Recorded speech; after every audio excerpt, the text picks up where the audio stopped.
I'm Juno Birch, a glamorous alien woman who crash-landed on Earth in 1962. Ever since, I've been trying to, tragically, dress like a lady, but kind of doing it a bit clumsily.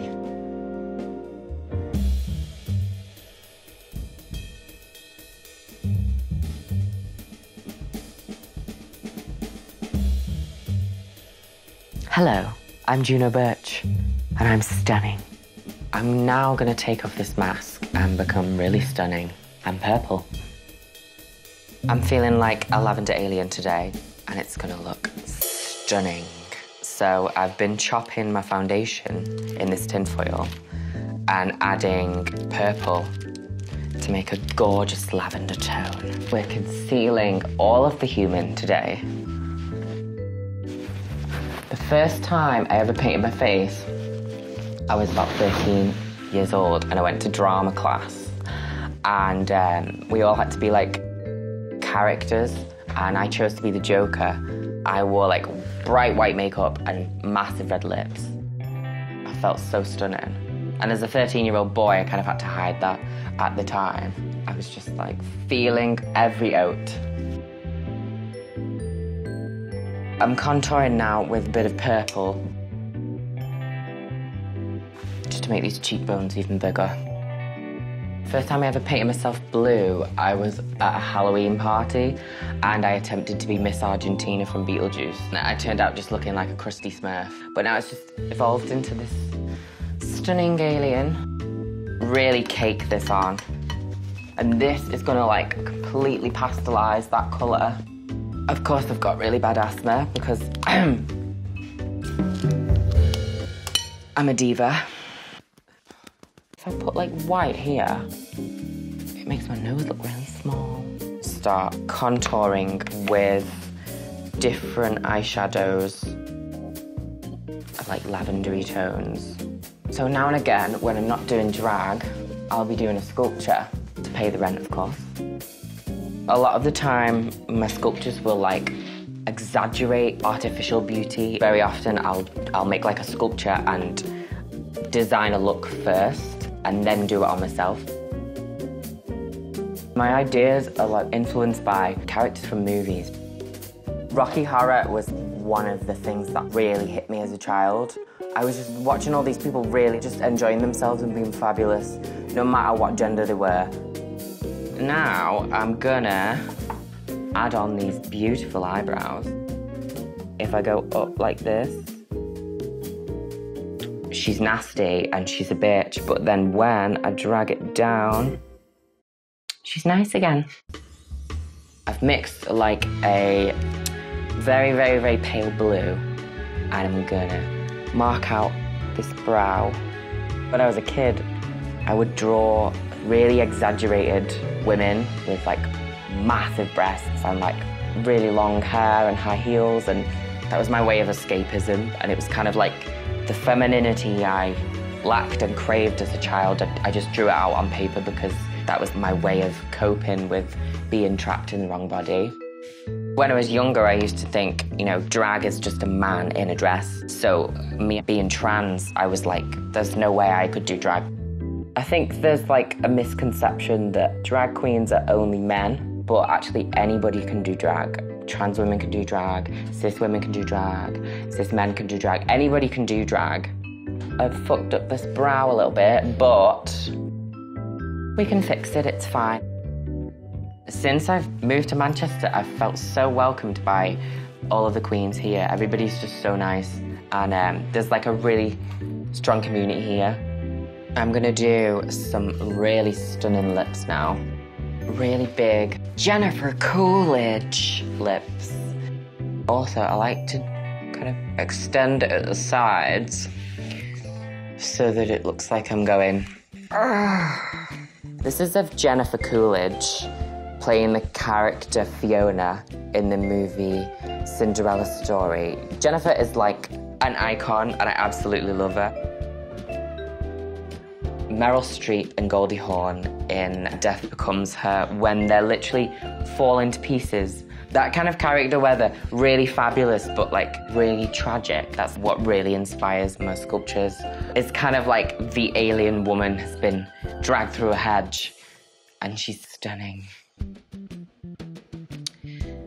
So now that I've got this on, we're gonna make this even more stunning with some white foundation in the middle and make it a lot paler and make it look like I have had so much Botox. Oh, I look so stunning. But beauty is pain. I'm gonna put some white on my eyelids. Just gonna blend that out. This is one of my sculptures that I made, and the colour that I'm doing today is basically based on her. Look at that booty. Da-da-da-da-da. I'm thinking just a little subtle wing today. Beautiful, natural, 60s flicks. Sometimes if I make a right shit tip of my eye, just cover it with a big fat lash. I absolutely love 60s eye makeup, but I love 60s sunglasses even more because, you know, when you see photos of women from the 60s wearing those sunglasses, they actually look like aliens with the big, massive beehive hair, big cat eyes. Mars Attacks is like one of my biggest inspirations for like my looks is because it's like an alien in disguise. Like the huge, massive hair, hiding the brain, and like, look.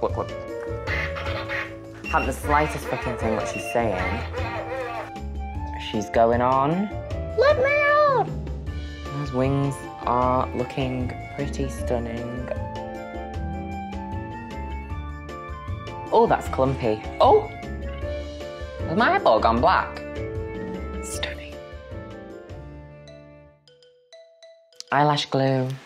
Just snipping them a little bit shorter because I like them to go like out and not too much on the inside. Oh, it looks stunning already.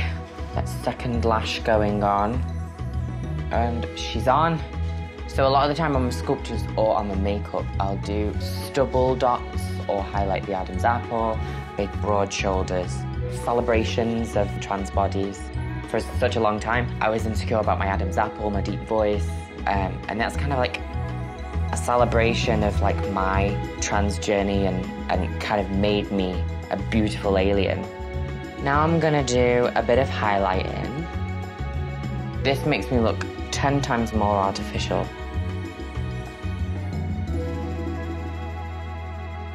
My makeup's done now. So all I've got to do now is put my wig on and my sunglasses and my fabulous outfit.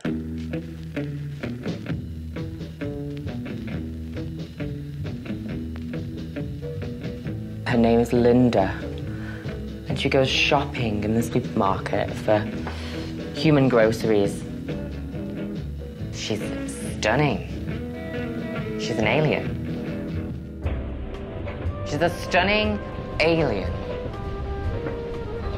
She likes to go to the supermarket and buy lots of vegetables, banana,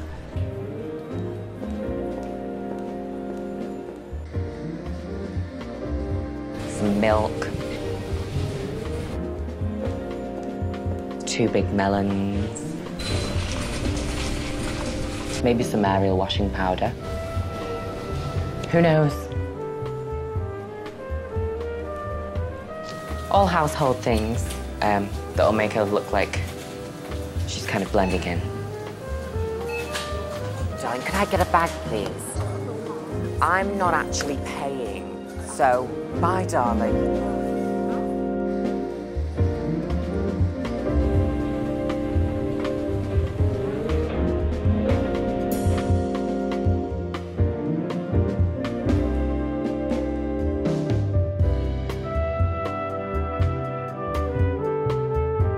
This is a customer announcement. Juno Birch speaking here. Just to let you all know, there is a special offer on Extreme Beauty today. So make way, darlings.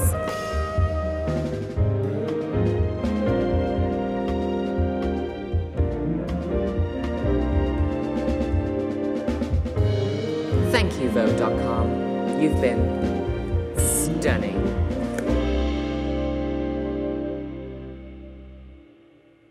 Also, Helen, there is a spillage on aisle 5. Can you please clean it up? Thank you, darling.